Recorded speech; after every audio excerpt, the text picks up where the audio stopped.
I'm not one to usually sort of pander to my audience or anything, but there's been a few things that have happened the past few days that have made me actually sort of like, yeah, this was the right way to do everything. So the first thing was I was talking to a friend that has moved on from esports, and they were feeling a little bit aggrieved, because like they were like, "Wow, I don't really see the community aspect to it anymore, because people haven't been talking to them or whatever it is." And I was like, "Yeah," because it turns out that when you work in esports, the community aspect is really overplayed. And I've never liked it, really, when influencers go, "Oh, we have a great community here." Because is it a community? A lot of the time it's not. It's just kids watching what's popular, right? And yeah, so, there isn't a community aspect to it. But I thought about, actually, if you look at what I've done and what I've built on this Twitch channel, not the biggest, not the most lucrative, was not the most frequent, but I see the same names, I see the same subs that have been, look at that, 52 months coming in from Duffurk. It's got to the stage where I'm actually going to have to make some more. I've got subs who've been here so long, I'm going to have to make some more little fucking tokens. It's ridiculous. 32, 34, 37. There's like people who've just been here for fucking years. And so I do wonder about other streamers and whether or not it's a community. And I thought about like all of the deep lore that would entail. There's Reki there, 49 months. Imagine the deep lore that you guys have gone through, back to the fucking early trash talk days, to meeting Sam, to when we used to play games at night and we ended up with the Coco Shunter clip.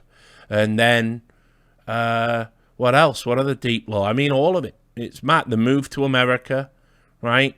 Early episodes of the Richard Lewis show, which were just me, the Rich and Sam vids when we used to record just us talking about internets, the Chloe doodles, all the doodles that generated so many memes. Here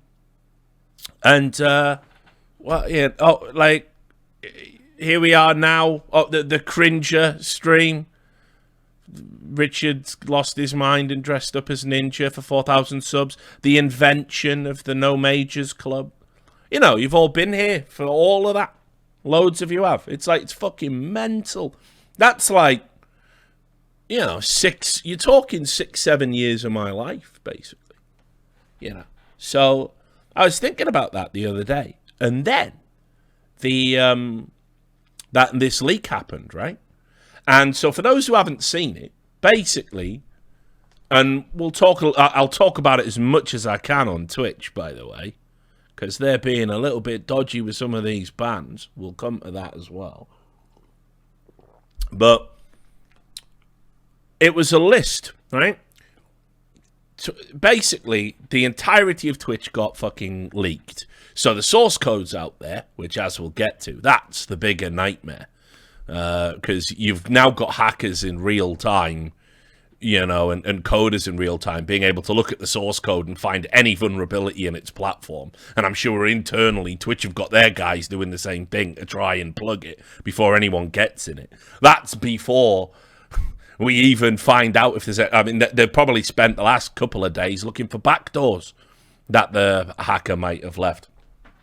But anyway, one of the aspects of it was it leaked from September 2019 to August 2021. It leaked all of the streamers' revenue, right? How much they'd made from subs, both gifted and, both regular, paid for, and Prime, and ad revenue combined into one total. And it also showed their monthly payout. And so it listed the top 10,000 streamers, right? And at the top was Critical Role. They're a Dungeons and Dragons thing, a role-playing channel. I shouldn't just say Dungeons and Dragons. It's not interchangeable with role-playing, Richard. You should know that. But, you know, they do role-playing. And they were the #1 channel, and they made over 9 mil, right? Which is, you know, wow. I am in the wrong business. I should have been on that D&D tip, right? And then it goes right down to, you know, people that make fuck all, right? Because it's to the top 10,000. And my number, right, was in there. And I this shows how dumb I am. I didn't expect to be in the top 10,000, right? I don't know why I thought that, but I guess I am a cretin after all, right? So I was number 1,811. 1811, right? And being in the top 2,000, I was like, fucking hell, that's mad, that is, right? And I don't even stream. And I'm in the top 2,000 stream. Now, you're going to go, oh, there's a twist, right? Turns out that anyone below the top 1,000 makes no money or something, right? And that's what Richard's doing. But no, in the 2 years, I haven't streamed regularly ever at all. I've got such a generous and nice community that I've made over $113,000, right? As a side gig. So over 50,000, over 50,000, and that's not including donations, guys. So like 50,000, 60,000 a year in dollars, which are rapidly being devalued because of poggers Joe Biden. But, you know, that's a salary. That's a really good salary. And I don't even do it. I never even stream. So what the league did for me was sort of underline, you know, how fortunate I've been, and like how, yeah, I actually was coincidentally thinking about it anyway. Actually have built up a pretty fucking awesome, like a genuine community. You know, you can see at the top there, guys like Jin have donated like 1,000 subs, and SynXC and Ronnie like on the halfway there. It's pretty fucking cool. And it's cool that I've been able to do this for as long as I have, and sort of always have it in the background. And it is important, because doing what I do, there has to be a fearlessness aspect to it, right? Because I'm the guy in esports that says esports is shit, right? I'm the guy who says, you see that big multi-million, billion-dollar entity over there? It's shit, right? Being a bit reductive of my investigative journalism. But that's what I do, right? And so that is a surefire way in an industry populated with narcissism and corruption. That's a surefire way to make no money at all. And even though, as I grew up poor, I have a particularly good fortitude for being poor, I can sit there in a dark room and not eat and not watch something and just, you know, just zone it all out. I don't have to worry about that. And I can carry on being that cunt that says everything is shit, because I always know that I'm going to be getting minimum $2,000 upwards from my Twitch community. And, you know, it's easy to forget that, isn't it? I sit here, a Z-list celebrity, and I don't really, you know, and you just do what you do, and you don't actively think about what it is you do. I turn on a stream, I talk to different amounts of people at different times of day with no rhyme or reason, and people drop by, and they like it so much they feel compelled to pay me, like tips. That's mad, isn't it? That's like beyond... That's like beyond your wildest dreams growing up, if you were like me. So yeah, the leak actually made me sort of take stock a little bit. 1,811. That number's outrageous to me. So thank you very much. I really mean that.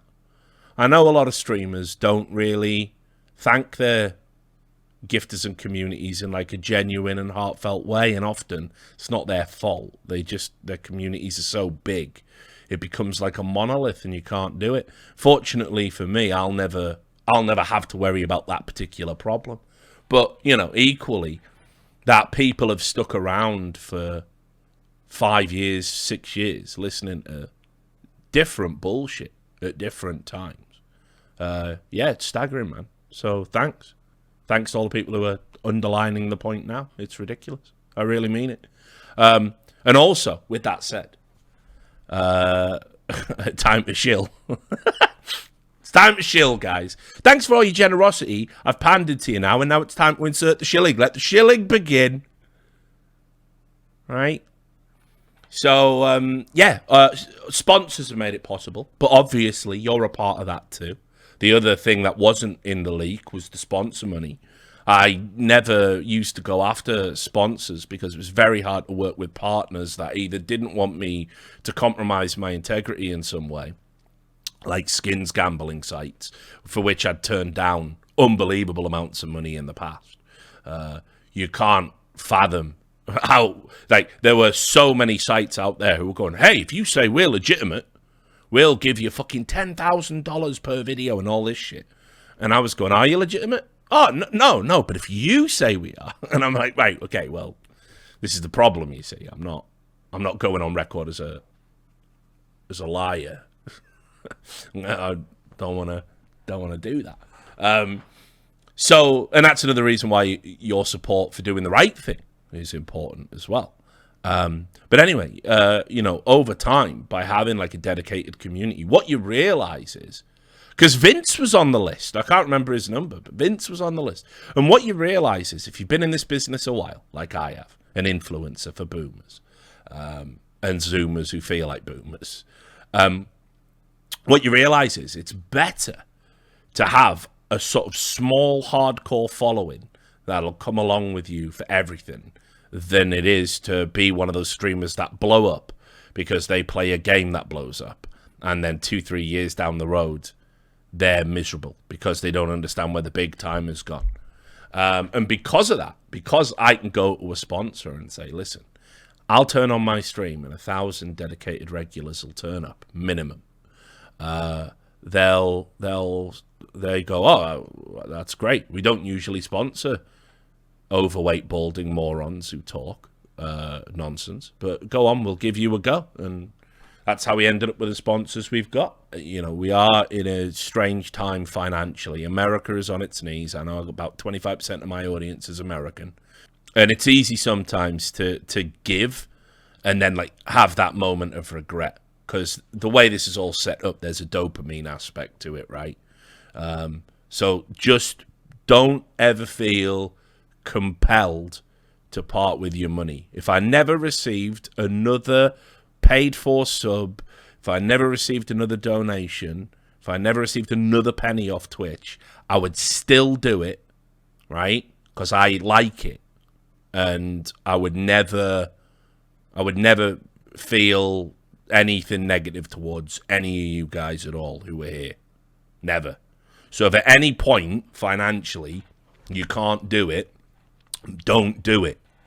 It's mad. I get emails and DMs a lot of the time from people saying, I'm really sorry I can't support you right now. Got shit going on in my life, or I don't agree with Patreon's policies. I hope you don't take it personally that I'm not going to continue to contribute to buy the numbers or whatever. And it's like, guys, you never need to apologize for not voluntarily giving me your money. There's just no fucking way on God's green earth that I would ever expect that. So never fall into the trap that some people do, because there is a type of influencer that will fucking hoover as much cash out of your pockets as possible with fake niceties and other nonsense. I'm not one of them. I seriously, I'm here because I like having a platform to talk about things. I'm here because I like my community and I like to talk to them about things I think are important. I'll always do that. The money is irrelevant. So just be careful with your cash. I let you off once before, but you still got the nerve to come back here and make trouble again. Eh? And say, children, what does it all mean?